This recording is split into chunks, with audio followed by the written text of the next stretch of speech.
Muy bien, muy bien, pues muy buenas tardes tengan todos ustedes. Les agradecemos por estarnos pues, acompañando en esta primera sesión del Seminario de Atención de Urgencias Pediátricas. Y bueno, pues no, a nosotros también nos alegra mucho estar acompañándolos y poder compartir con ustedes un poquito de este tema que tanto nos importa y que tanto nos gusta. Eh, Les doy la más cordial, la más de las cordiales bienvenidas. Y quisiera de antemano agradecer a todas las personas que hicieron posible esta sesión. Y muy bien, sin más, tengo a bien presentarles a nuestro ponente y director académico, el doctor Miguel Liera Bañuelos, quien es urgenciólogo pediatra. Eh, Actualmente labora en el Benemérito Hospital Juan María de Salvatierra, en el área de urgencias pediátricas, director médico de CAPSE y del programa de traslado pediátrico y neonatal. Entonces tengo que presentárselos a ustedes, es todo suyo. Doctor, muy buenas tardes. Hola, ¿qué tal? Muy buenas tardes a todos. Gracias, Marquitos, por la presentación. Vamos a dar inicio a esta sesión. Muchas gracias. Como dijo Marquitos, que es Marco Antonio de Anda, de los Santos. Marco Antonio Armenta de los Santos. Y de Anda es el esposo de la doctora Viri Limón. Este, Armenta de los Santos, Marquitos. Finalmente nos vemos en esta reunión que ya tenía mucho tiempo postergándose por muchos motivos y me da mucho gusto poder pues iniciar con este seminario que ya habíamos dado alguna vez hace mucho tiempo, que tuvo evidentemente actualizaciones porque yo creo que teníamos como unos 10 años que no lo dábamos más o menos, o unos 7 años. Y siempre es una buena oportunidad para encontrarse y, como bien dijo Marco, pues de poder actualizarnos en un aspecto que es por demás estresante, porque siempre que vemos trauma pediátrico, pues se encuentran muchos sentimientos, sobre todo porque, pues, si ver sufrir a las personas es difícil, ver a niños sufrir es doblemente difícil, ¿no? Entonces, todos ustedes saben que el trauma en muchos sentidos es caprichoso, puede ser algo sencillo o puede ser algo muy complicado, pero siempre va a ser estresante, incluso las cosas sencillas. Entonces, la finalidad que tenemos con este seminario es abordar el trauma pediátrico desde la visión de las lesiones. Y es muy importante que también tengamos claro que el enfoque que le estamos dando va desde la parte que tiene que ver con la atención prehospitalaria y la atención hospitalaria. Yo no soy experto en la parte de la atención prehospitalaria. Hay muchas personas, muchas en este chat, más expertas que yo. Sin embargo, los principios generales los conozco. Las destrezas son en muchos aspectos parecidas, la sala de urgencia, versus lo que se puede hacer en el ambiente prehospitalario. Y lo más importante es que el paciente es el mismo en momentos diferentes, ¿correcto? Este seminario va mucho en función de tratar de enlazar lo que pasa fuera del hospital versus dentro del hospital. En este punto encuentro maravilloso que son las urgencias pediátricas, en este caso en específico. Eh, Urgencias es la puerta de entrada hacia muchas horas de seguimiento que se dan de muchos pacientes, pero definitivamente también es la puerta de recibimiento de muchas de las complicaciones que pueden presentarse en el ambiente del prehospital o en otras unidades de menor capacidad resolutiva que al final del día reciben a pacientes que han sufrido un accidente. Y también es testigo de las buenas prácticas que le permiten a los pacientes tener un mejor pronóstico y mejor resultado. Entonces, lo consideramos nuestra obligación moral, nuestra, digamos, responsabilidad moral, el tratar de enlazar estos dos mundos, que es la parte hospitalaria versus la parte hospitalaria, porque es el mismo paciente. Es el mismo trauma en un lugar de atención diferente con capacidades diferentes. Si bien es cierto, como lo vamos a ir viendo a través de este seminario, la pronta atención y el apego a estrictos protocolos nos va a hacer la diferencia para poder asistir a los niños que son una población vulnerable. El trauma es caprichoso, en los niños es doblemente caprichoso. El trauma es catastrófico y en los niños es 3 veces catastrófico. Entonces, como vamos a ir viendo, el solo hecho de pertenecer a la edad pediátrica ya te da desventajas sobre la edad de los adultos. Y en este caso es cuando más se aplica este concepto de que los niños no son adultos pequeños. Pero la realidad es que nos toca ver muchos más adultos que niños. Entonces, la experiencia generalmente se desarrolla en ver pacientes adultos. Sin embargo, cuando estamos en calle, podemos enfrentarnos a una situación entre que vemos a un accidente donde hay niños involucrados y no podemos simplemente no atacar o atender este problema. No podemos sacar la vuelta, no podemos decir que alguien que sea especialista en los niños los vea.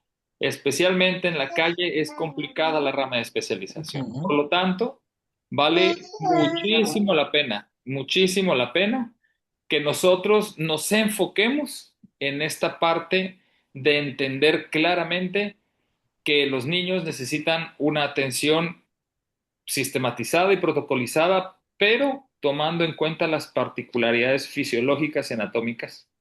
Y a veces esto no es fácil de recordar o no es fácil de ver porque pues no vemos a niños tan frecuentemente enfermos como en los adultos. Entonces, tiene este objetivo, tiene este fundamento y por supuesto entender que todo lo que nosotros hagamos o dejemos de hacer va a tener un impacto sobre la vida de un pequeño. Entonces, hemos dividido este seminario en, lo hemos dividido en 5 módulos grandes que vamos a estar viendo online. Hoy es el primero de los 5. La intención es adelantarle la teoría, las dudas y favorecer el debate de algunos puntos en específico y posteriormente vernos un fin de semana al final de estos 5 módulos que será por ahí de julio para que a partir de ahí podamos nosotros hacer o desarrollar unas estaciones prácticas para, pues digamos, afianzar de alguna manera las destrezas y habilidades que se vayan requiriendo. En este momento estoy compartiendo la pantalla. Me gustaría saber si se puede ver. ¿Está por ahí todo en orden? Ujú. Sí, Muy bien. Y ahí voy a pasar la primera diapositiva. ¿Estamos en orden también? todo viendo, se ve súper bien. Perfecto. Todo bien.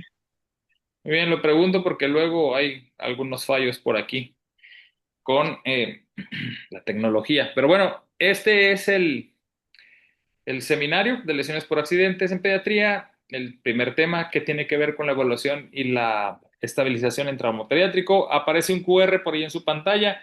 Quien no haya tenido oportunidad de registrarse aún, les pedimos que lo hagan en este momento. Pueden hacerlo con su teléfono, le acercan ahí la pantalla, la cámara para que nos regalen un cuestionario, sus datos, por favor, para tenerlos pues actualizados y para fines de cuestiones administrativas que se requieren más adelante, irlo contemplando. A partir de este momento, entonces, vamos a iniciar con este seminario. El primer punto que siempre es fundamental desarrollar es la definición de trauma. Existen en realidad, pues, una definición con principios o con pilares de definición.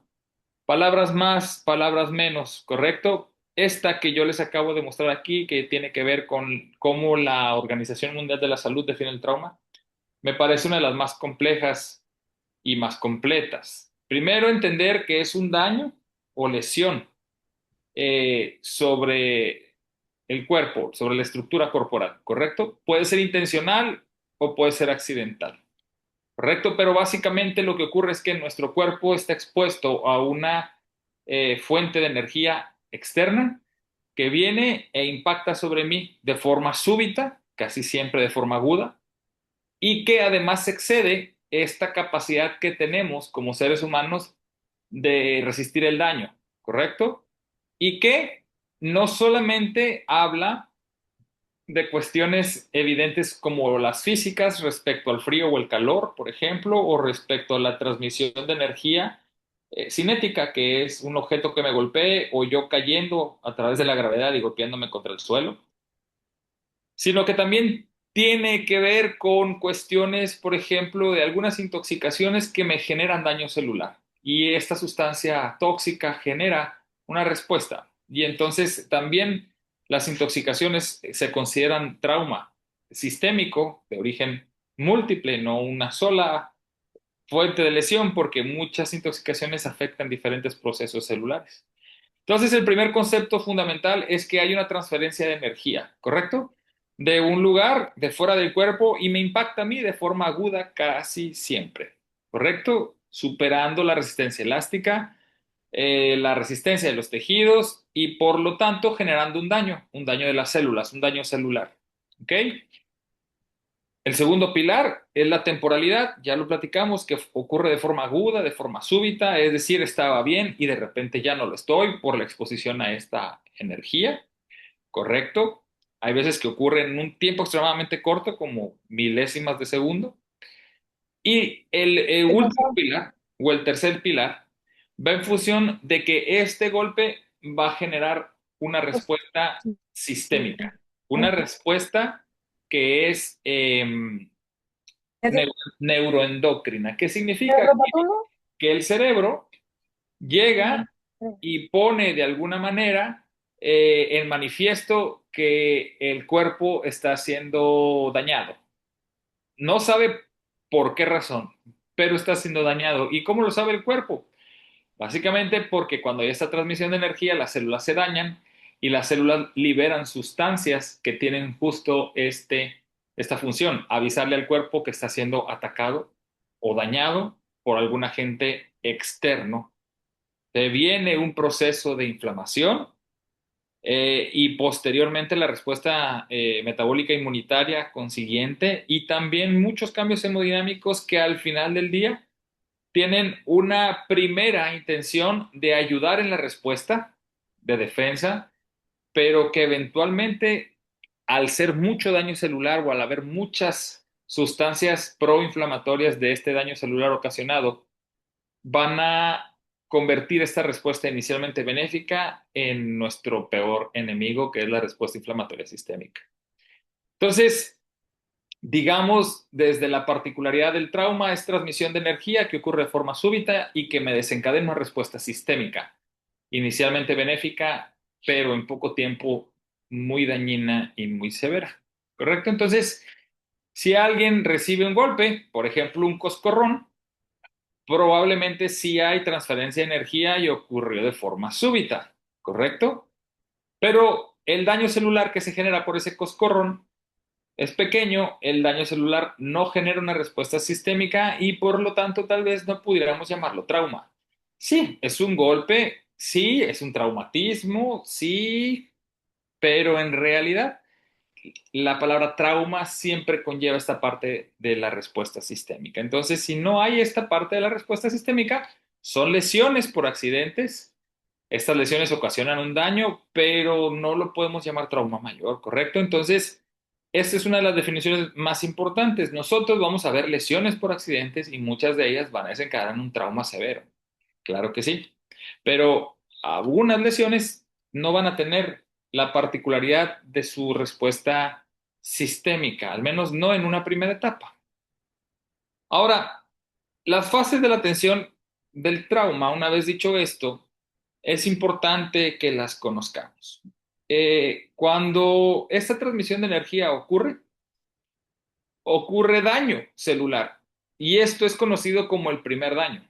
Es decir, donde yo recibo el batazo, donde yo recibo el pelotazo, donde yo recibo la caída, donde yo recibo la quemadura, ¿correcto? El golpe que recibo o el daño que recibo de esta energía y ese daño celular es el primer daño, ¿sí? Y ese primer daño, una vez que ocurre, pues no hay ninguna circunstancia que pueda hacer que el daño sea menor. ¿De qué va a depender el daño? Va a depender de la masa con la que fui golpeado y va a depender de la velocidad con la que fui golpeado. Más velocidad, más daño. Más masa, más daño. ¿Correcto? Y aquí viene el ejemplo clásico que yo les doy acerca de una bala. Todos han visto una bala. Una bala es un pedazo de metal, de plomo, que sale disparado de un arma a gran velocidad. Si yo tomara la pieza de plomo de la bala y se la aviento a alguien con todas mis fuerzas, con el brazo, la velocidad que alcanza esa masa, ¿ok? Es alta, pero no tan alta como para causar una penetración en algunos órganos. Digo, me puede salir un chichón si me dan en una estructura ósea, o me pueden dañar el ojo porque el ojo tiene una resistencia muy bajita al trauma, pero difícilmente me va a ocasionar un daño mortal. Es decir, a lo mejor me sale un moretón, como si me aventaran una piedra, ¿no? Y depende, ¿verdad? Del tamaño es el problema. La bala es una masa pequeña, un grano de arena es una masa pequeña, pero una piedra más grande, poco más pesada, ¿verdad? Con el mismo brazo me puede generar más daño. Ahí va en función la velocidad, pero sobre todo la masa. Ahora, piensen en esa misma bala, pero expulsada por un arma. La velocidad es enorme, es la misma masa, pero la velocidad aumenta la capacidad de daño para penetrar y lastimar. Entonces, esta fórmula del daño del trauma entre la masa y la velocidad, ¿correcto? Sabemos hoy en día que muchos de los accidentes que lo que realmente termina matando es la velocidad. No es lo mismo que yo vaya en una bicicleta despacio y me caiga y me pegue contra una pared a que vaya más rápido y me caiga y me pegue contra una pared a mayor velocidad. Mayor daño celular, mayores daños estructurales y mayores posibilidades de sufrir daño permanente y también de sufrir, digamos, de alguna manera, pues complicaciones que no traía contempladas en un primer momento. ¿Correcto? Entonces, al final del día, al final del día, yo puedo agarrar y con alguna circunstancia eh, pudiera yo estimar el daño que pudiéramos tener conforme a estas dos variables, ¿correcto? Ahora, el concepto de segundo daño es un concepto bien interesante porque se refiere al daño que ocurre como consecuencia de esta respuesta inflamatoria, ¿ok? ¿Para qué?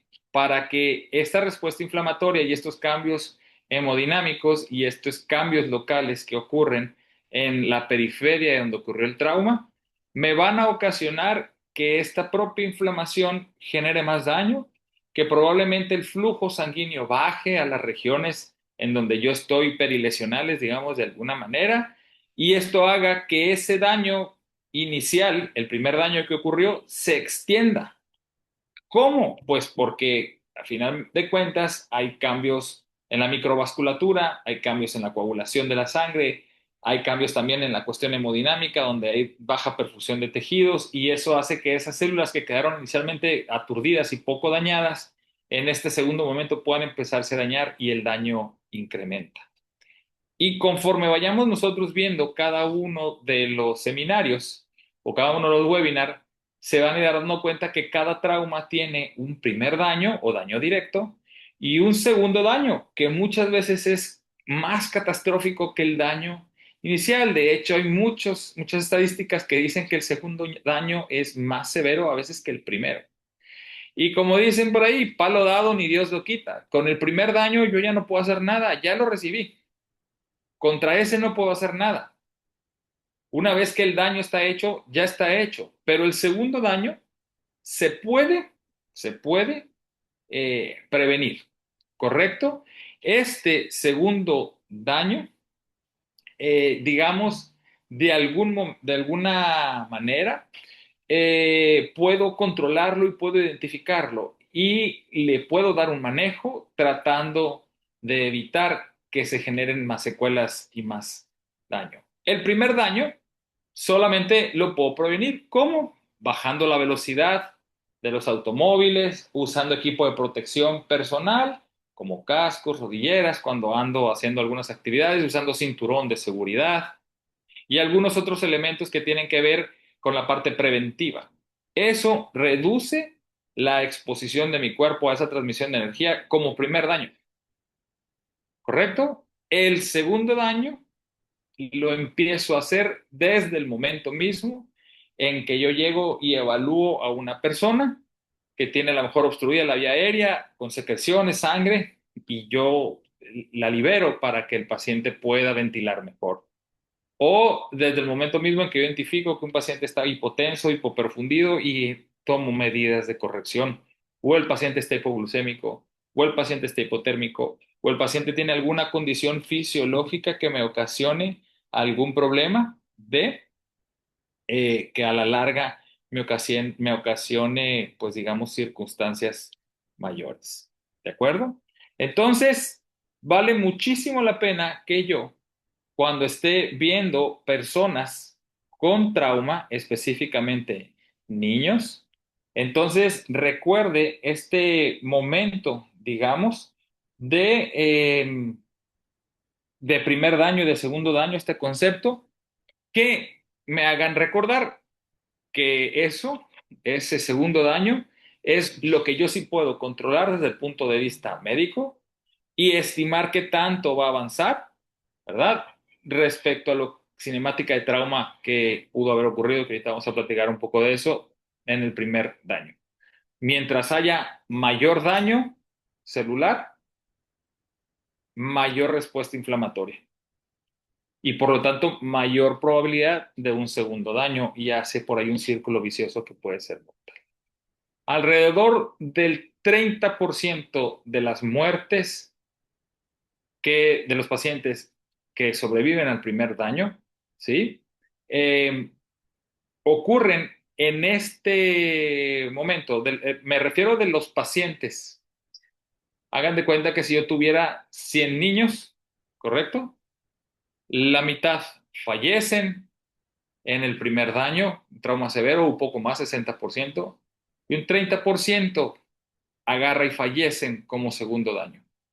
¿De qué nos habla esto? De que los niños son especialmente susceptibles al trauma y a esa transmisión de energía. Es decir, el trauma le va muy mal a los niños. Muchos niños fallecen con el primer golpe. Y lo vamos a ver un poquito más adelante. Y nos queda todavía de ese trauma severo 30% de niños que podemos salvar y atender de una manera más o menos organizada, digamos, estrategias de prevención del segundo daño. Campeón del mundo se presenta.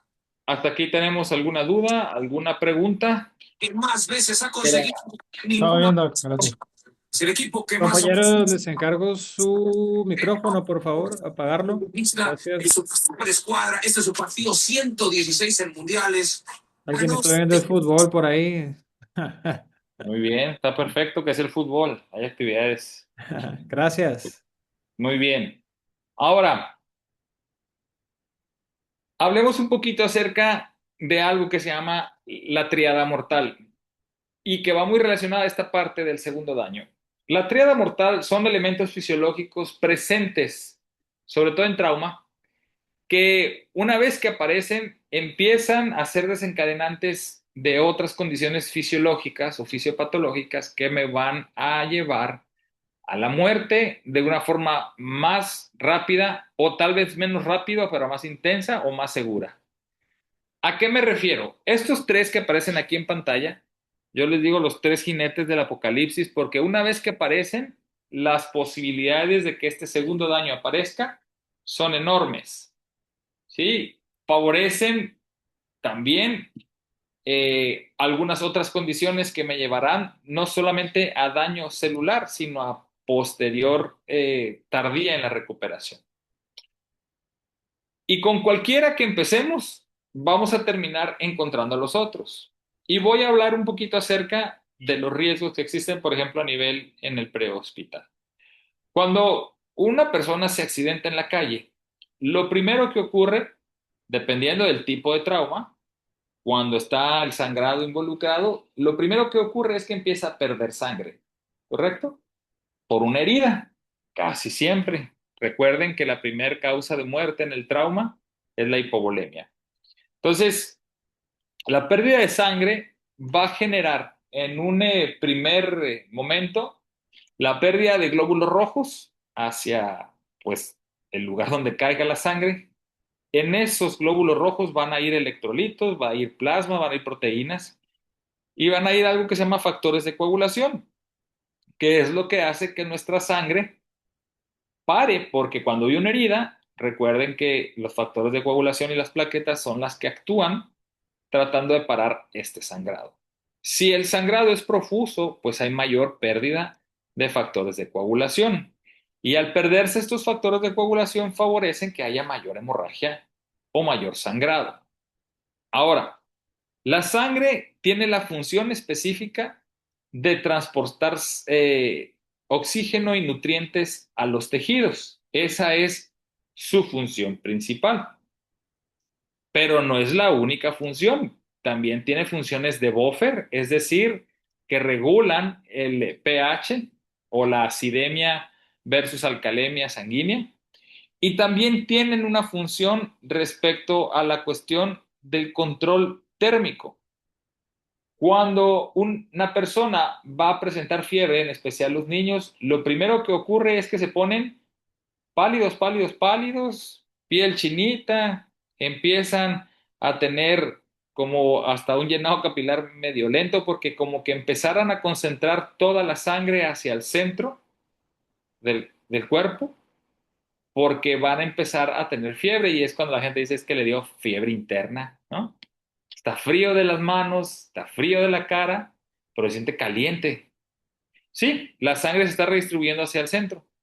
Y una vez que se instala permanentemente, digamos, la fiebre, lo siguiente que ocurre es que el cuerpo del niño se vasodilata, abre los vasos sanguíneos y manda toda la sangre para que intente perder calor y esta fiebre no sea tan alta a nivel interno. Lo mismo ocurre cuando andamos corriendo en el sol, nos ponemos todos colorados y eso ocurre por la vasodilatación, que hace que esta sangre recorra por el cuerpo, lleve el calor, lo ponga sobre la piel y la piel lo transpire el sudor y que al pasar esta sangre por la piel se enfríe literalmente como un radiador de un carro. ¿Ok? Y por eso nos vemos rojos, porque el cuerpo manda mucha sangre para allá y por eso la piel se siente caliente, hasta acercas la mano y está así. Entonces, la sangre tiene también funciones del control térmico. Entonces, si tú no tienes sangre, la posibilidad de mantener calor se reduce. Por eso puede haber hipotermia. Y al ser los nutrientes como el oxígeno y la glucosa a través de la perfusión de los órganos, lo que mantiene un equilibrio ácido-base correcto, ¿sí? Hace que el metabolismo se vuelva anaeróbico de las células y se produzcan materiales ácidos como el ácido láctico, retención de ácido carbónico, que es el CO2, y esto va a llevar a una acidosis metabólica. El problema es que en un medio acidótico del cuerpo, los factores de coagulación no coagulan. Y además muchos mecanismos que me hace que dé calor tampoco se activan, sobre todo la cuestión de la contractura muscular para mantener este calor corporal interno. Y entonces ven cómo se empiezan a alimentar los tres elementos. Ahora, en presencia de hipotermia, los factores de coagulación tampoco funcionan muy bien y el metabolismo, el ácido base se ve afectado y tiende a ser acidosis metabólica. ¿Sí? Entonces, a final del día, la coagulopatía, la hipotermia y la acidosis van a desencadenar en un problema que nos hacen que se retroalimenten todos y al final estos factores de coagulación no van a funcionar, va a haber mayor hemorragia y entonces eventualmente los pacientes fallecerán. Acidosis también hace que los vasos sanguíneos no se controlen de buena manera, que la contractura del corazón no se ocurra de manera correcta y entonces van a ocasionar una falla cardiocirculatoria de una forma, digamos, recurrente.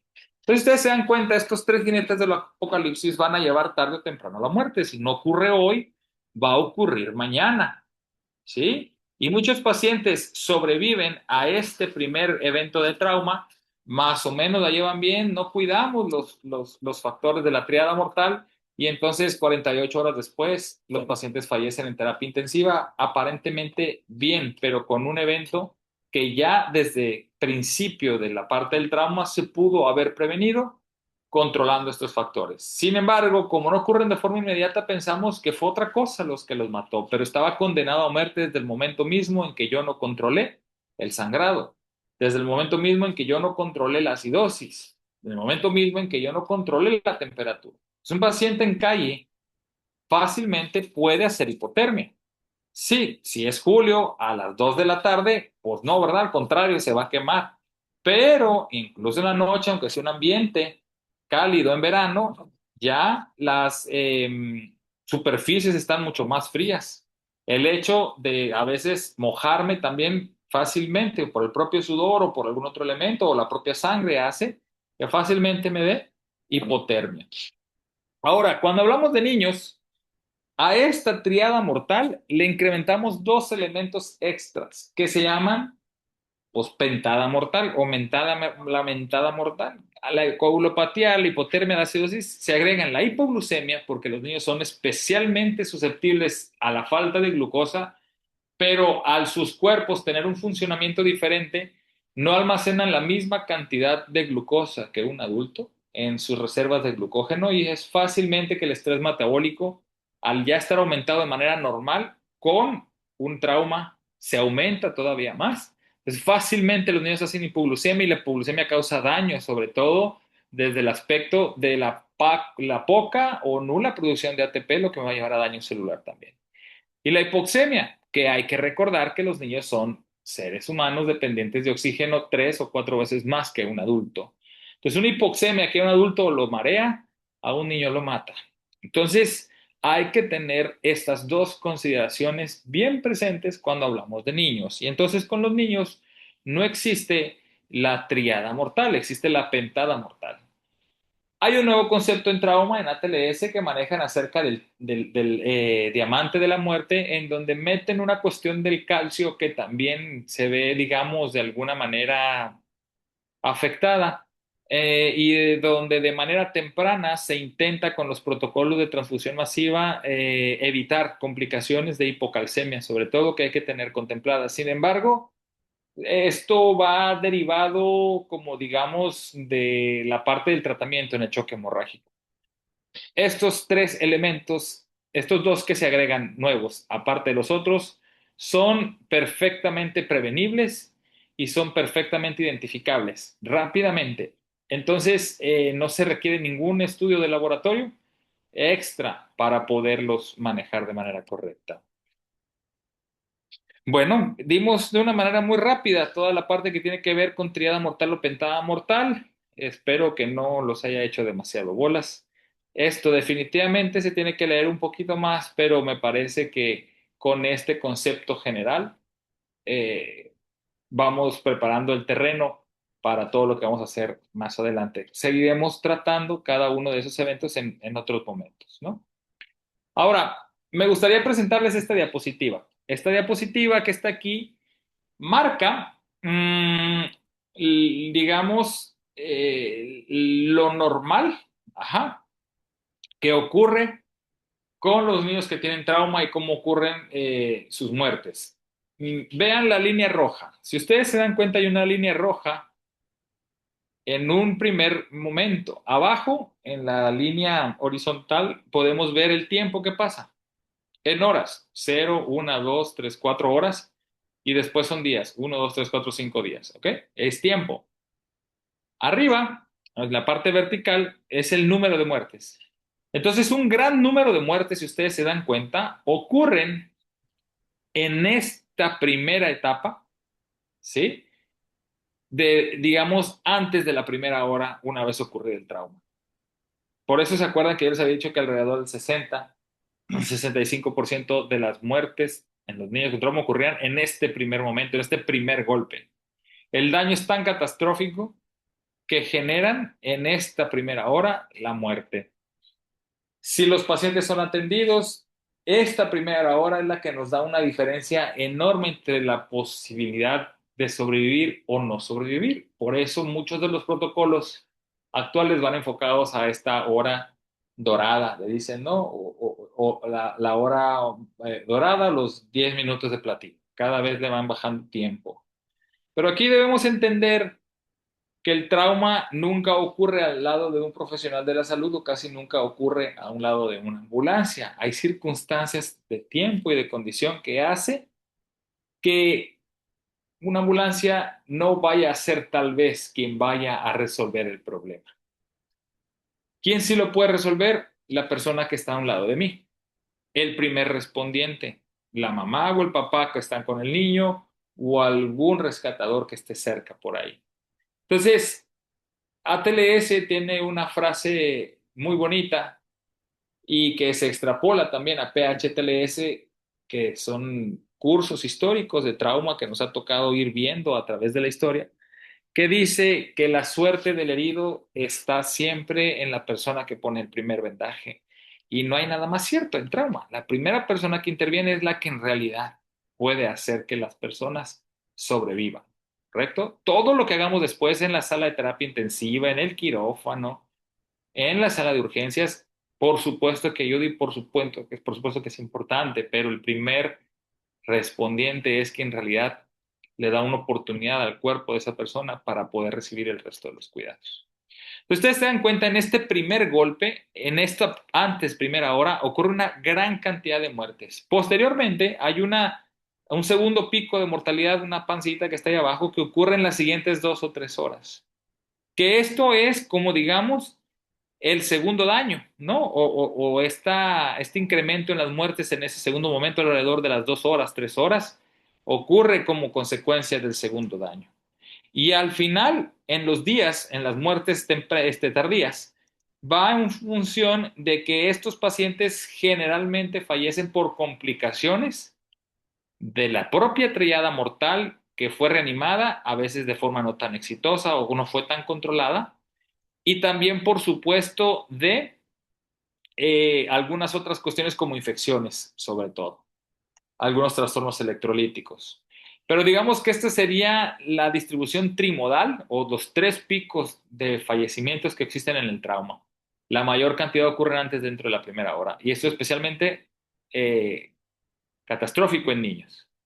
Entonces, ahí en amarillo aparecen unas muertes a través de protocolos instaurados a través de la historia y vean cómo han empezado a reducir la mortalidad, porque con medidas preventivas puede bajar hasta ese nivel las muertes. Y en la parte de los protocolos de atención médica que van en función de controlar la triada mortal, de darle manejo intensivo desde el prehospital a las lesiones secundarias, nos han reducido la mortalidad y también a la fase terciaria, que sería como en las muertes tardías, ¿verdad? Las que aparecen ahí de color azul, también descienden con los cuidados correctos, es decir, mejores eventos de monitorización, criterios de cirugía más tempranos, distribución de las terapias intensivas en todos los hospitales generales. Es decir, hay diferentes estrategias que se han ido siguiendo y vean cómo se estima que pudiera reducirse con estas intervenciones la mortalidad. Entonces, es interesante ver en cada ciudad cuál es donde está el mayor pico o en qué momento está el mayor pico de mortalidad de los pacientes con trauma. Esto incluye niños y adultos, pero pues los niños más importante, para poder trazar estrategias. Y esto lo debería hacer el Consejo Estatal para la Prevención de Accidentes, lo debería hacer los hospitales, lo deberían de hacer las salas de emergencias. Un gran trabajo de investigación que se puede hacer sobre todo con los registros históricos, ahí por si a alguien le interesa en algún momento echarse algún clavado para ver por municipio o por ciudad, ¿no? Donde pudieran estar las oportunidades de mejora. Ahora, vayamos o sigamos con números. La OMS nos dice que en el mundo, estas de aquí son las principales causas originales de muerte en trauma pediátrico. El grueso ocurre evidentemente en accidentes de tráfico, accidentes viales, en vehículos de motor, ya sea atropellamientos o choques.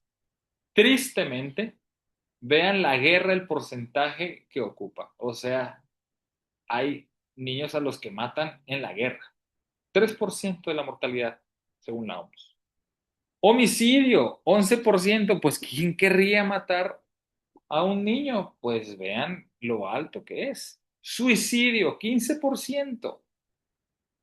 Lesiones autoinfligidas, sobre todo en los adolescentes. Ahogamiento, vean los incendios, vean las caídas y vean los envenenamientos. O sea, viendo este pastel, nosotros deberíamos de poder trazar diferentes estrategias preventivas y de atención temprana para poder identificar riesgos con los niños. Son números que parecen de otro país.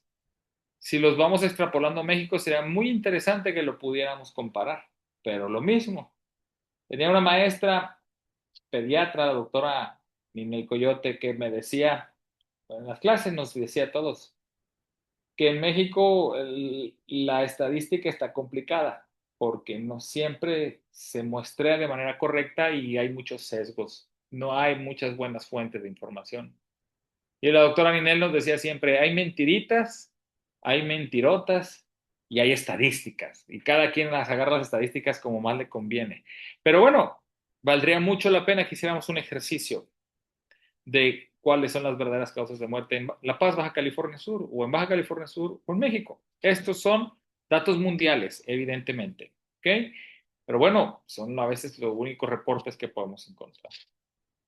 Ahora hablemos un poquito de la cinemática del trauma. La cinemática del trauma es, como su nombre lo dice, elementos cinéticos que están involucrados, ¿verdad?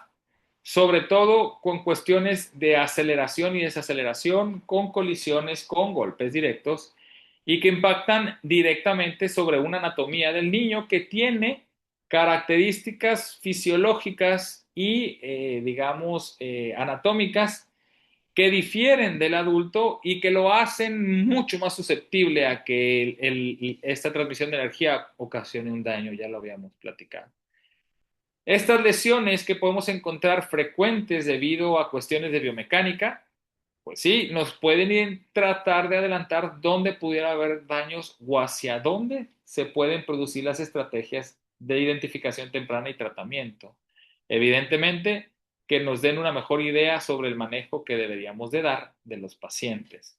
Entonces, esta cinemática involucra mucho esta circunstancia. Los niños, por mucho, su masa corporal es menor que la del adulto. En este caso, un tóxico le genera más daño a un niño pequeño. Sus volúmenes de distribución son diferentes. No es lo mismo que le pegue una piedra de 20 centímetros al tórax fornido de, por ejemplo, César, que le llamamos cariñosamente el papirrín debido a su gran masa muscular, ¿verdad? Le rebota así la piedra y no pasa nada. Imagínate que le pega a un niño pequeño que todavía no tiene desarrollados músculos, que sus huesos son más frágiles, ¿verdad? Y que por lo tanto la superficie de contacto es mucho mayor en el niño en comparativa con su tamaño y sus proporciones, ¿correcto? Suelen ser los huesos más flexibles, menos osificados y nosotros vemos, por lo tanto, muchas más lesiones internas en los niños que en los adultos. Por ejemplo, un tórax que recibe un trauma directo, vemos muchas más contusiones pulmonares sin fracturas. En el adulto tú ves la caja torácica fracturada, piensas que ahí está la lesión y que ahí pudiera estar el trauma porque tan fuerte fue la transmisión que rompió el hueso, pues seguramente también el tejido o el parénquima pulmonar está afectado. En los niños no es tan fácil porque los huesos no se rompen, se elongan, pero no se rompen. Algunas veces se rompen como en madera verde, se llama, o tallo verde. Son lesiones que vemos en los niños, no en los adultos, pero muchas ocasiones los órganos reciben el impacto y no son evidentes hasta que me dan problemas mayores. También, conforme los niños son más pequeños, ustedes podrán ir viendo que en la cavidad abdominal, sobre todo, quedan mucho más compactos los órganos y hay menos posibilidad de moverse, por lo tanto, un golpe puede dañar dos órganos o tres en un mismo momento, a diferencia de en la parte de los adultos. También en el abdomen quedan mucho más expuestos los órganos. Habrán visto que niños pequeños se ven así bien triponcillos, ¿no? Se ven así como panzoncitos y los niños Chiquitos es normal porque sus órganos son mucho más grandes para esa cavidad abdominal. ¿Correcto? Ahora, también mientras más pequeños los niños, el cráneo es mayor en proporción al resto de las estructuras del cuerpo. Un niño que sale eyectado de un carro por una desaceleración va a volar como esa pelotita que tiramos. ¿Han visto? Que trae la pelotita con uno como unos hilitos hacia atrás plateados que se ven cómo se va, ¿no? La pelotita, pues justo así se ve el niño, la pelotita es la cabeza, como es pesada, jala todo el cuerpo y entonces recibe la cabeza uno de los mayores daños. También cuando se caen de una cama, la cabeza les puede ganar el peso y les hace que puedan caer. Y esto los hace muy susceptibles al trauma de cráneo. Por mucho, las lesiones más frecuentes en los niños, traumas de cráneo.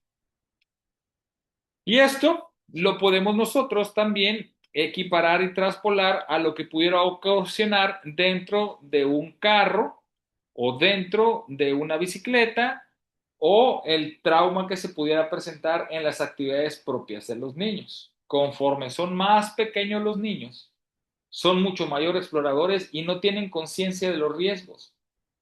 Me cae muy mal esas mamás que les dicen, bájate de ahí, a un plebe de 3 años que no tiene conciencia de lo que significa bájate de ahí porque te vas a caer. No lo entienden, no lo ven hasta que se pegan. Y la mamá se enoja porque no entiende, pero en su cosmovisión, en esta parte del neurodesarrollo, en esta cosa de la identificación de riesgos, no lo ven como un riesgo y no lo ven como una posibilidad. No vas a convencerlo, lo que tienes que hacer es pararte y bajarlo y limitar el daño. No le puedes decir, no metas el tenedor, papi, aquí en este contacto de la luz porque te vas a quemar. Digo, se lo dices para que vaya aprendiendo, pero él no lo entiende. Tienes que evitar que vaya y lo meta. Entonces, también al ser los niños personas que están aprendiendo a conocer el mundo bajo la cuestión de la exploración, la experiencia y la falta de precaución, son especialmente susceptibles a sufrir trauma, ¿no? Entonces, esta parte de la neuroconcepción también es fundamental. Su neurodesarrollo, los niños mientras más pequeños son más torpes que sus manos. Jamás le den un vaso de vidrio a un niño pequeño porque se le va a resbalar. Si a uno de adulto se le rebala, a un niño que todavía no tiene todo el neurodesarrollo completo, va a ocasionar mayor accidente. Entonces, aquí es donde este concepto del organismo biopsicosocial se conforma de una manera muy interesante y conforme cada etapa y cada edad del niño van adquiriendo más habilidades. El adolescente es adolescente porque adolece de criterio. Un adolescente nunca tiene buen criterio y los papás nos enojamos con los niños porque tiene mal criterio, pues es que adolece de criterio. Está grandote, se ve como medio monstrón, pero es un niño en su cabeza todavía. Necesita cierta orientación, ¿no? Necesita un tipo de comunicación diferente y necesita una manera diferente de cómo tratar de abordar los problemas, a diferencia de un niño más pequeño. Entonces, pues todas estas consideraciones deben de estar perfectamente contempladas a la hora de evaluar a los niños que tienen accidentes. Y conforme vayamos viendo el trauma de cráneo, conforme vayamos viendo el trauma de abdomen y diferentes tipos de trauma, se van a ir dando cuenta cómo estos factores empiezan a confluir para que entonces podamos nosotros, bajo esta perspectiva de la cinemática del trauma del ser biopsicosocial, es decir, biológico, que tiene una anatomía diferente y una función diferente, psicológico, que tiene un desarrollo mental diferente y habilidades que lo diferencian de un adulto, y sociales, en donde interactúa con su medio y con otras personas de una manera diferente. Esto todo hace que los niños sean mucho más vulnerables al trauma y mucho más catastrófico al propio trauma. ¿Ok?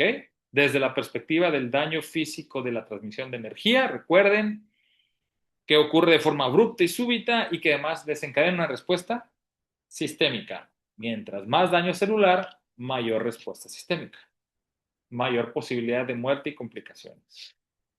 Ahora, vamos a entrar ya a la parte de la evaluación inicial del paciente traumatizado, ¿correcto?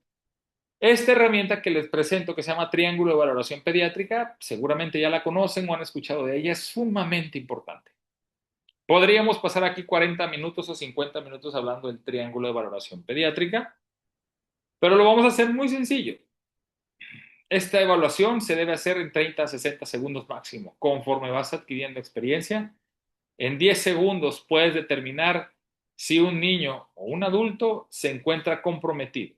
Estos tres lados del triángulo van en función de los tres sistemas que nos mantienen vivos y que si se ven afectados, más fácilmente nos van a matar, pero que nos hablan de una condición de daño o de bienestar si están íntegros. La apariencia tiene que ver con el estado de conciencia y la forma en que yo interactúo con el medio. Recuerden, niños pequeños van a interactuar y se debe evaluar diferente que un adulto. Si a un niño llega y le dices, oiga, no, niño, bájate de ahí, no funciona eso, y el niño no te hace caso, no significa que esté comprometido neurológicamente. El niño está íntegro neurológicamente porque se subió al sillón, abrió las cosas, tú le hablaste, te volteó a ver, se ríe y le vale madre y sigue jugando. Esa es la actitud normal de un niño. Es diferente que si te pasa con un adulto, ¿no? Y le dices, oiga, señor, deje de encuadrarse y estar aquí haciendo variaciones. No te hace caso, el compromiso neurológico es evidente, ¿correcto? Entonces, por eso es tan importante las edades en cada uno de ellos.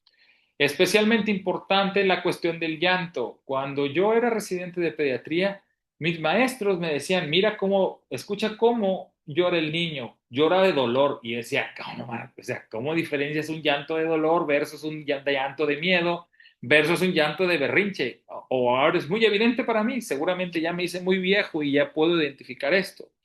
Pero las mamás son especialmente susceptibles a entender esto.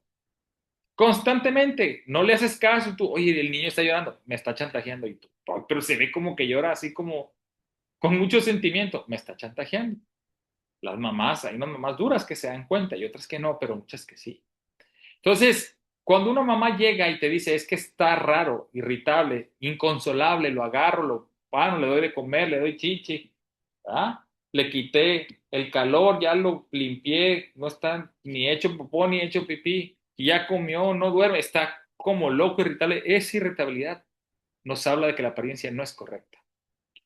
Ya no se diga de los problemas respiratorios, en donde a veces hay involucrados músculos accesorios.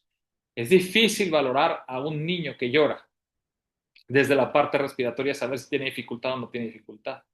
Por eso es bien importante que cuando nosotros nos vayamos a acercar, lo veamos desde antes, porque los niños con cierta edad tienden a tener miedo de todo y a llorar por todo. Entonces, si desde lejos tú empiezas a ver el trabajo respiratorio y lo ves complicadillo, a lo mejor está comiendo con su mamá o está durmiendo con su mamá o su mamá lo está acurrucando y ves que tiene dificultad para respirar, desde ese momento ya empiezas a entender que hay ahí algún problema.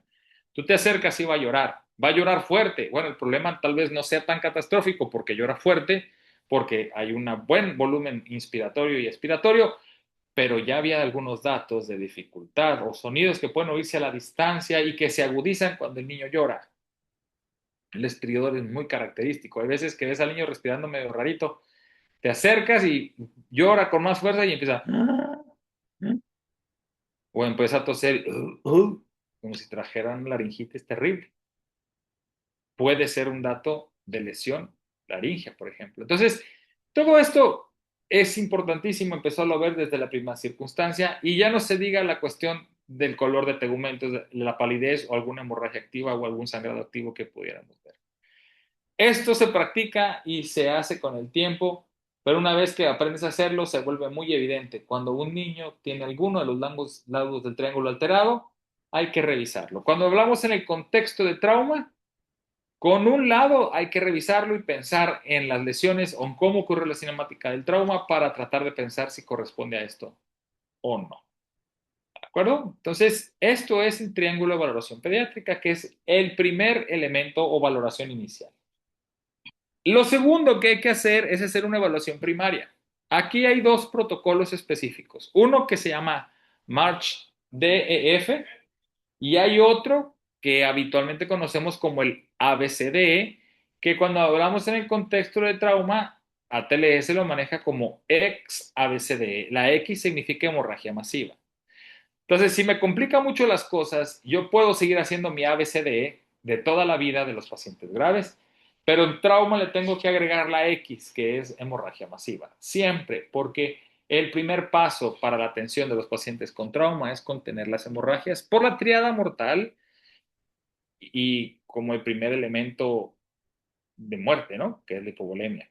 Entonces, nosotros, este protocolo de March es un protocolo que se empezó a utilizar en la OTAN con las Fuerzas Armadas y que fue extrapolando poco a poco a la parte del trauma. A mí me gusta mucho porque le da una connotación diferente a una patología que es diferente, que es trauma específicamente. Entonces, de esta manera nos permite ir recordando cosas que habitualmente no usamos o no hacemos siempre cuando valoramos a los niños que se encuentran en situaciones de emergencia, pero que no han estado con un problema de trauma. Entonces les voy a platicar un poquito March porque es lo que más me gusta en el protocolo, porque creo que es el más útil para recordar cosas, pero también porque es el que tal vez conozcan menos respecto a la ABCDE. En realidad es lo mismo con algunos asegúnes. La M de March es Massive Hemorrhage o hemorragia masiva. La A es Airway, que es la vía aérea. La R de respiración, en el otro sistema es la B. La C es de circulation, que en el otro sistema es la C. Aquí viene un pequeño cambio respecto a la H de hipotermia, donde tenemos que cuidar sobre todo los líquidos que administramos, que sean líquidos tibios a calientes, cuidar con sábanas térmicas el hecho de que se enfríen los pacientes y por supuesto evitar dejarlos mojados o con sangre para que eso haga que pierda la temperatura. Es muy común que estos elementos no los contemplemos y se vean pacientes con hipotermia de forma muy temprana, incluso en ambientes cálidos. Y es 1.000.000 de veces mejor prevenir una hipotermia que tratarla. Cuando el paciente está hipotérmico, sobre todo el paciente pediátrico, se vuelve difícil alcanzarlo para la parte de la temperatura. Y nos toca ver muchas complicaciones por hipotermia, porque además los niños al tener menor cantidad de grasa son especialmente susceptibles a la hipotermia y eso es hipoglucemia, a lo que también son susceptibles por su baja reserva de glucógeno. Y ven cómo empieza a hacerse algo catastrófico nomás por no ponerle una sábana, no quitarle la ropa mojada y no ponerle líquidos tibios a los niños. Entonces es más fácil prevenirlo. La D habla del déficit neurológico. Poco a poco lo vamos a ir desarrollando, sobre todo respecto a la evaluación de las pupilas a la escala de coma de Glasgow. Y si ustedes se dan cuenta en el March, puede haber algunas consideraciones que identifiquemos como catastróficas. Neumotórax a tensión o neumotórax simple, hemotórax. En la circulación vamos nosotros a encontrar probablemente cuestiones de choque hipovolémico, probablemente algunas afectaciones de los llenados capilares, probablemente algunas afectaciones respecto al pulso y a la TA. Entonces, vamos a ir poco a poco encontrando cada una de estas patologías respecto a la cuestión de cómo lo vamos a ir avanzando en todo el seminario para que vayamos aprendiendo a valorar en cada uno de ellos las alteraciones que vamos a encontrar. Y al final del día, encontramos también la E y la F. Entonces, el March se complementa siempre con el March Def, que la E y la F son letras consiguientes a la D, E y F respecto a la exposición que se tenga de todo el cuerpo para identificar lesiones, equimosis o algunos otros lesiones que no pude haber identificado en un problema aparte donde hay que desnudar a los niños y revisarlos buscando mayores signos de trauma.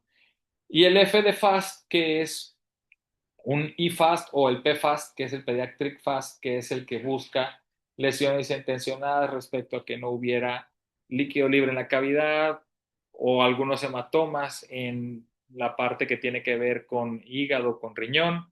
También ver, por ejemplo, lesiones como tamponamientos cardíacos o neumotórax a tensión, vías aéreas difíciles, a lo mejor también involucrar nervio óptico pensando en que es una medida como de edema cerebral adyacente. Entonces, el FAST, que es hacer un ultrasonido rápido y dirigido, buscando lesiones o buscando daños, que se hace a la digamos, cabecera del paciente, es una herramienta que cada vez toma más auge y es cada vez más necesaria en los servicios de emergencias.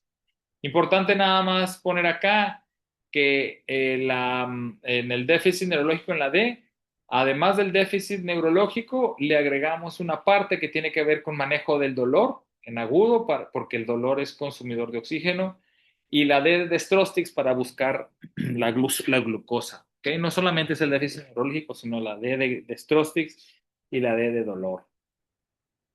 Y una vez que nosotros hacemos esta evaluación primaria, identificamos algunas lesiones que puedan estar en peligro la vida, un neumotórax a tensión que se va a descomprimir, un choque hemorrágico que probablemente requiere un protocolo de transfusión masiva o una estabilización con cristales una vez que se han controlado las hemorragias, ¿no? Vayamos a pasar sobre un evento que se llama MDASIRT, que es como la valoración secundaria o lo que muchos conocen también como sample, en donde se da también pues algunos elementos que es una mnemotecnia más utilizada, donde ven los signos y síntomas, si el paciente toma medicamentos, etcétera, que se ven más en el contexto clínico, pero también se pueden dar en el contexto de trauma. Pero MDASIRT te controla otras cosas que son específicas para trauma, por eso también nos gusta utilizarlo. Entonces, este Mediasir te dice que la M es monitorizar al paciente de manera continua, revisar sus constantes vitales cada 30 minutos o cada hora, la reevaluación del manejo del dolor, la E es la exploración cefalocaudal, la A es el uso de antibióticos, sobre todo cuando hay muchas heridas que pueden resultar contaminadas, por ejemplo, por tiempo o profundidad o por mecanismo de trauma. El sample, que en realidad se resume, digamos, a una S del CIRT, que es donde buscamos síntomas actuales, donde buscamos si tiene alguna enfermedad, si toma algún medicamento, cuál es su historial clínico del paciente respecto a su salud previa, si tiene vacunas completas, etcétera. La I son interconsultas que se tengan que hacer a los servicios, diferentes servicios como cirugía, neurocirugía, etcétera. La revaloración pediátrica y la T de traslado, hablando específicamente de que el paciente no pueda ser resuelto el problema en esta unidad hospitalaria o que estoy aquí en urgencias y lo debo trasladar a la terapia intensiva, arriba al piso. Entonces, en ese sentido y en esa función va toda la parte de la T de traslado, ¿correcto? Entonces, al final del día, esta evaluación primaria y evaluación secundaria tienen la intención para que de manera sistemática pueda yo atender las necesidades de los pacientes, pueda identificar cuestiones de incidentes de múltiples víctimas de una manera mucho más rápida o de un paciente estable, único, que me permita de alguna manera rápida también hacer un estudio muy rápido y muy enfocado. No significa que después no pueda darle seguimiento a cada cosa, es simplemente que tengo que hacer una valoración rápida de todo esto. Y aquí se abarca la parte de las coagulopatías por consumo, desde el control de la hemorragia y el manejo del estado de choque, por supuesto, de la hipoxemia, desde toda la parte del manejo de la vía aérea, desde la temperatura, con la H de hipotermia o evitarla, la D de déficit neurológico, que va en función de la hipoglucemia y de toda esta parte que tiene que ver con, digamos, los riesgos potenciales y aquí vale muchísimo la pena que yo le agregue toda esta parte de la acidosis con algunos estudios a la cabecera como una gasometría. Ahora, si no ocurre en esta primera etapa, no hay problema, lo puedo hacer un poco más adelante, pero debo de siempre tener contemplado que la acidosis metabólica que se ve en una gasometría y los niveles de calcio, sobre todo cuando hay pacientes con hemorragia, son fundamentales y súper necesarios para poder orientar la reanimación. ¿Ok? Hasta aquí, ¿tenemos dudas o preguntas? Hay algunas estrategias que veremos más adelante en la parte de choque, en la parte de TCE, en otros módulos más específicos como son conceptos de la hipotensión permisiva, reanimación retardada, control de daños y una serie de cosas más, digamos, avanzadas que tienen que ver con temas muy específicos.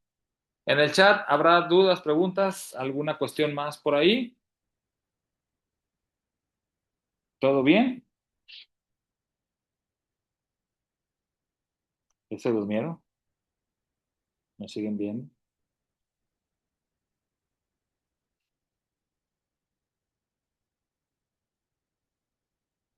¿No? Todo bien, Doc, gracias. Aquí en el chat no hay nada para ver. A ver. Cara. ¿No? No, Doc, todo bien, parece que en el chat todo Parece- bien. Bueno. Ok, muy bien. Vamos a continuar entonces. Déjenme aquí contestar a alguien que me mandó un mensaje. Algunas cosas. Bien,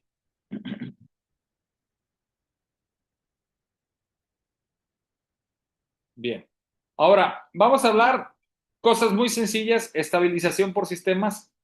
No es el tema como tal de trauma craneoencefálico, sin embargo, hay algunos puntos que una vez que yo hago el triángulo de valoración y doy manejo a eso, y luego hago el ABCD, identifico lesiones y doy manejo a las que encontré, y hago el MDACIR, que es para, digamos, darle seguimiento a toda la parte del protocolo del trauma, y ya identifiqué que hay algún sistema alterado, tratar de empezar a tener algunos conceptos básicos. Este asunto de estabilización por sistemas nos permite que sin tener un diagnóstico claro demos cierta estabilización. Un golpe en la cabeza puede tener lesiones desde una contusión cerebral hasta una hemorragia intracraneal. De primera intención va a ser muy difícil saber si es una o es otra. El mecanismo de trauma ayuda, por supuesto, la cinemática del trauma ayuda, por supuesto, la edad del paciente puede ayudarnos con algunas estadísticas, pero lo que nos va a hacer la diferencia, pues va a ser la tomografía. Muchas veces no lo tengo a la mano o hay veces que el paciente está inestable y tengo que hacer otras intervenciones primero, o hay ocasiones en que pues, no se puede hacer porque no la tengo en el hospital. Entonces, no tengo que enfocarlo inmediatamente, entonces tengo que empezar con cosas muy genéricas para luego irme enfocando a cosas más específicas. Y cuando hablamos de trauma craneoencefálico, sobre todo el trauma moderado a grave, que es el que más da conflictos, Glasgow menor a 12, el objetivo es siempre hacer la prevención de la lesión secundaria. ¿Correcto? Recuerden esa lesión secundaria que tiene que ver con la inflamación y los cambios hemodinámicos o vasculares que puedan ocurrir en los tejidos circundantes a la lesión primaria. Y en el caso del cerebro del niño es especialmente susceptible a esta inflamación o hiperemia, a este edema cerebral que ocurre por cuestiones con los vasos. Y pueden desencadenar un aumento descontrolado de la presión intracraneal. ¿Cuál es la presión intracraneal? Es la presión que se genera en el cráneo, en la bóveda cerrada, con hueso, ¿verdad? En donde está el cerebro y en donde puede haber un crecimiento importante de la presión y el cerebro al no tener espacios a donde crecer, ¿verdad? O una colección de líquido, sangre sobre todo, adentro del cerebro, no tiene hacia dónde expandir o dónde crecer, va a expandir para el único lugar que tiene espacio, que van a ser los ventrículos del cerebro y los vasos sanguíneos. Y al comprimir los vasos sanguíneos intracerebrales por el aumento de la presión, va a hacer que la sangre deje de circular por el cerebro. Es decir, que la perfusión del cerebro se vea comprometida y entonces va a haber un conflicto. De ahí resulta, ¿sí?, que un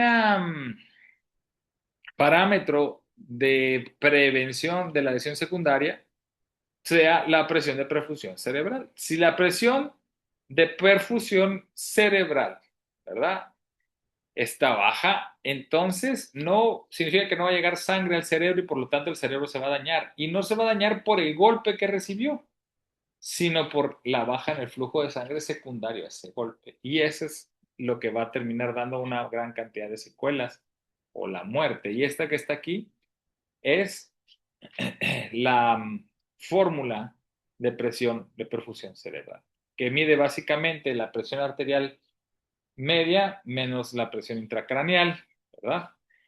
Y ahí nos va dando algunos elementos. Esto lo vamos a ver con mucho más detalle y con unas imágenes por ahí cuando veamos el apartado de trauma craneoencefálico, que es en una semana. Y ahorita, de primera intención, solamente voy a platicarles que hay medidas de neuroprotección que se dan de primera intención y se pueden tomar desde el momento mismo en que estamos en el prehospital, y va en función del posicionamiento de la cabeza, alineado en posición neutra y con una elevación entre 15 y 30 grados de la cabecera. ¿Para qué? Para que cuando esté hacia abajo la cabeza no se vaya más sangre y por lo tanto favorezca el edema. Hay que tener muchísimo cuidado con los collarines rígidos, sobre todo. Muchos collarines mal colocados o algunos bien colocados, pero sin cuidar la parte del cuello, el tamaño, etcétera, pueden provocar que haya una disminución en el flujo sanguíneo cerebral, no haya un buen drenaje, la sangre se acumule en el cerebro y favorezca los edemas. Por eso los collarines a mí no me gustan, a menos que sean súper necesarios. Y afortunadamente cada vez empiezan a ser menos utilizados. Entonces, hay que usarlos del tamaño correcto, con la indicación correcta, bajo circunstancias correctas. El otro elemento de las medidas de protección es controlar en la medida de lo posible las fluctuaciones del CO2. El CO2, si ustedes lo recuerdan, el dióxido de carbono, es un gas eh, producto o se produce en las células a partir del metabolismo de la glucosa y el oxígeno para la obtención de ATP, agua y CO2. Y ese CO2 sale por la exhalación. Pero si hay algún problema con la permeabilidad de la vía aérea, o con las secreciones, o con el posicionamiento por la alteración neurológica, o hay un neumotórax de tensión, o hay alguna circunstancia de contusión pulmonar, dolor incluso, que pueda limitar la parte de la ventilación, puede haber elevaciones del CO2 intraarterial o dentro de la sangre arterial. Si yo, por el contrario, también el dolor, probablemente el estrés hace que respire de más, la ansiedad, puedo yo mismo bajar inconscientemente la presión de CO2 y tener efectos deleterios en el flujo sanguíneo. ¿Por qué? Porque cuando el CO2 se eleva, la hipercapnia, los vasos sanguíneos del cerebro se dilatan y por lo tanto llega más sangre, y al haber más sangre, aunque sea dentro de los vasos sanguíneos, la presión intracraneal aumenta y eso no favorece una buena perfusión o puede favorecer más edema. ¿Correcto? Ahora, si por el contrario hay una hipocapnia severa, esto hace que los vasos sanguíneos se cierren, sobre todo los cerebrales, y no llega entonces sangre al cerebro, y entonces el cerebro no se inflama, pero tampoco le llega oxígeno ni glucosa, y entonces va a haber una esquema secundaria y daño. ¿Cuál de los dos es peor? Pues uno primero y otro después, pero siempre es peor. La hipocapnia es mucho más temida, aunque también la hipercapnia en pocos minutos va a dar cuestiones catastróficas, sobre todo más edema cerebral. Entonces, yo debería de buscar tener entre 35 y 45, 40 milímetros de mercurio el CO2, y esto perfectamente lo puedo realizar con herramientas como los capnógrafos, cada vez más fáciles de encontrar y de utilizar, y de no poderlo hacer así, pues con una gasometría que nos permita pues hacerlo. Sin embargo, es un gas, y al ser un gas, fácilmente hay fluctuaciones en las presiones dependiendo de la parte respiratoria. Por eso lo ideal sería poder tener un capnógrafo que nos diera esta información en vivo y en activo. La segunda parte básica del manejo del edema cerebral en el trauma va en función del uso de soluciones hipertónicas, ya sea mannitol o solución salina hipertónica, que nos den esta circunstancia de disminuir el edema cerebral, sobre todo cuando nos encontramos entre lesiones muy específicas que me den algo que se llama tríada de Cushing, que nos habla básicamente de que hay un deterioro neurológico importante produciéndose una herniación en uno de la salida de los huesos, donde pasa una parte de los pares craneales. Entonces, cuando encontramos estas cuestiones, el paciente ya tiene una pupila chiquita y otra grande que se llama anisocoria, o que son muy lentas a la luz y ambas están dilatadas, hay posturas anormales como de cerebración, y la respiración y el centro de la frecuencia cardíaca empiezan a afectarse, empieza a haber bradicardia.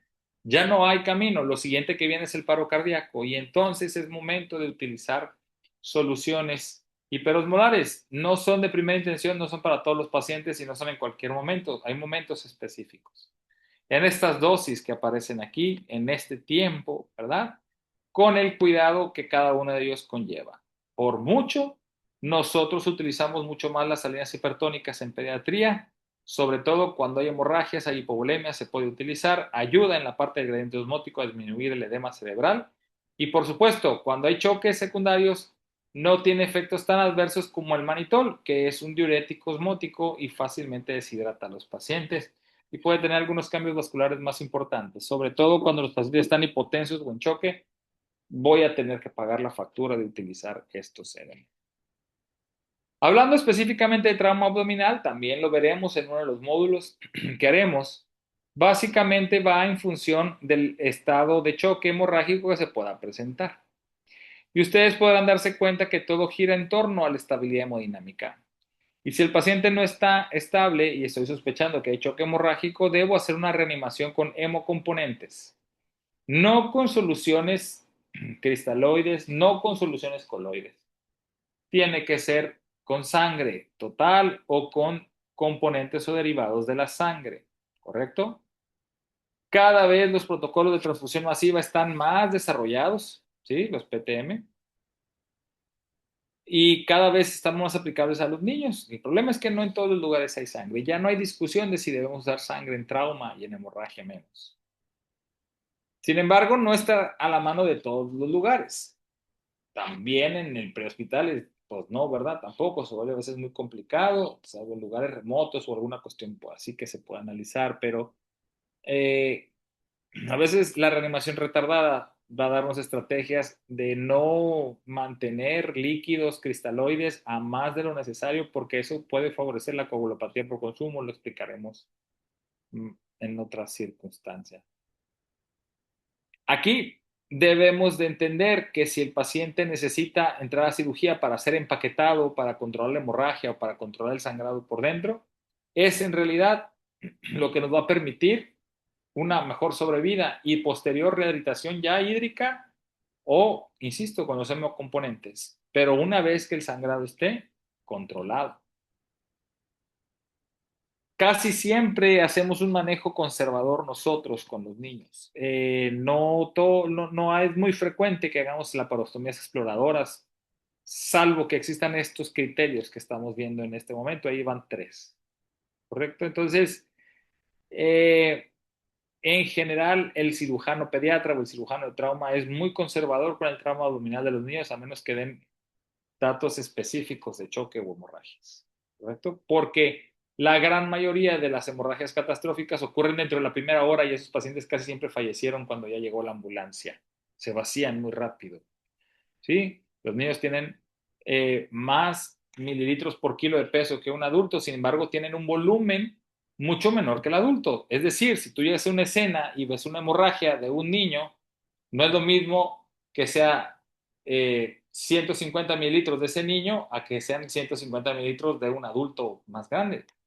150 mililitros para un adulto no es nada. 150 mililitros para un niño puede representar un porcentaje muy importante de su volemia dependiendo de la edad.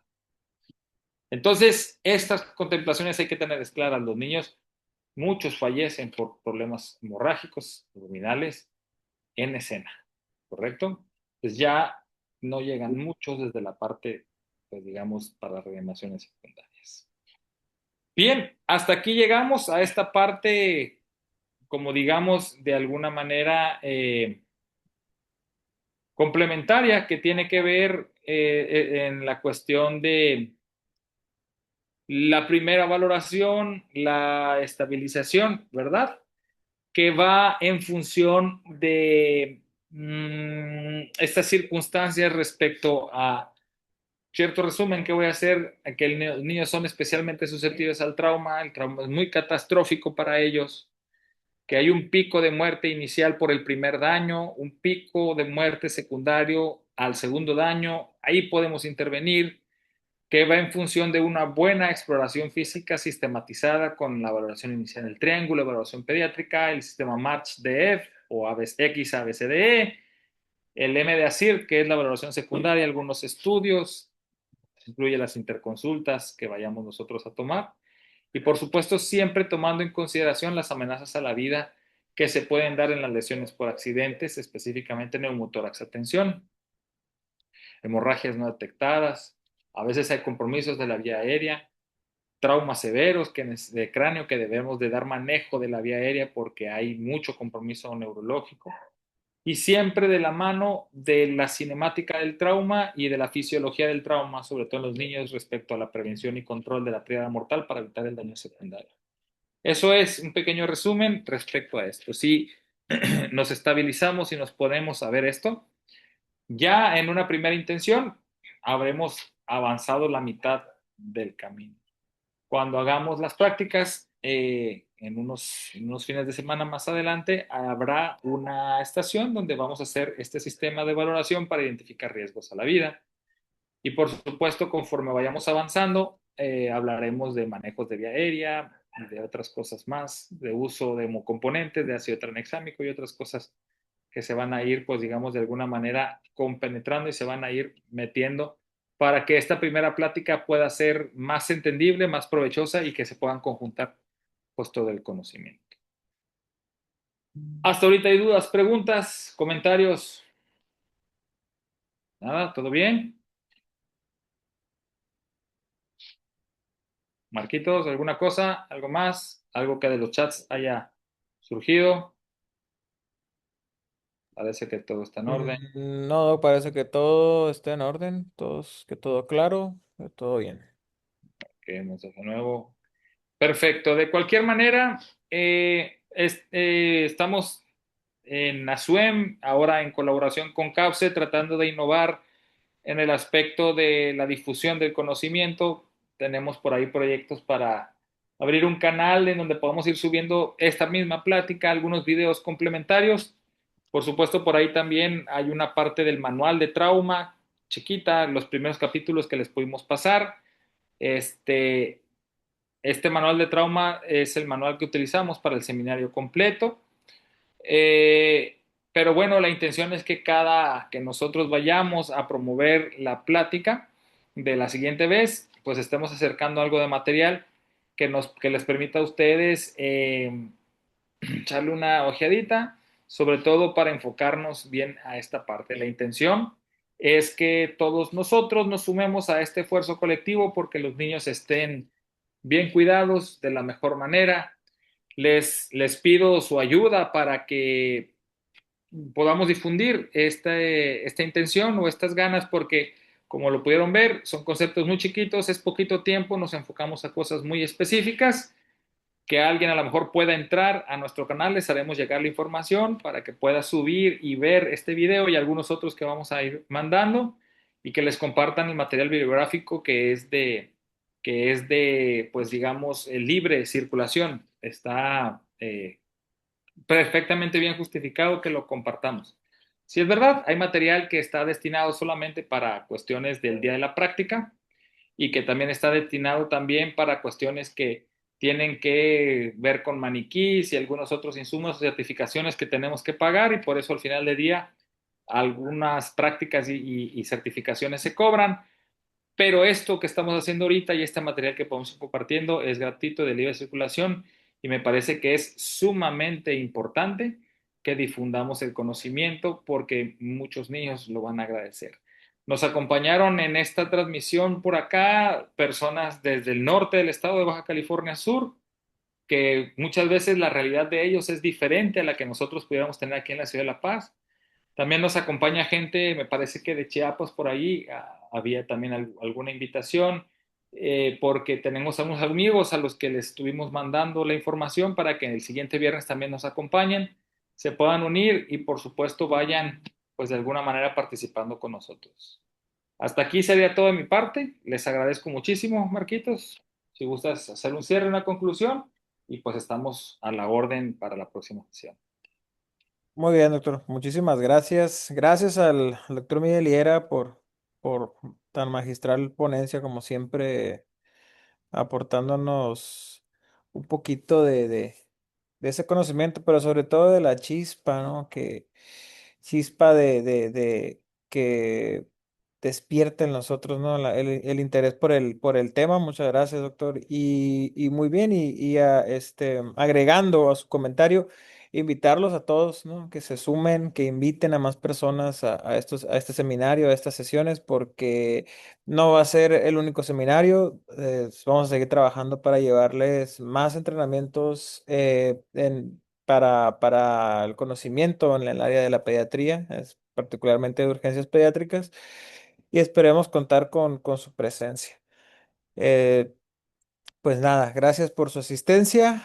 Cualquier duda, cualquier comentario, estamos a sus órdenes. Cualquiera de los números que aparecen ahí en la publicidad o con un servidor. Me da mucho gusto saludarlos, compartir con ustedes y les deseamos que tengan una excelente tarde. Gracias a todos. Saludos, hasta luego.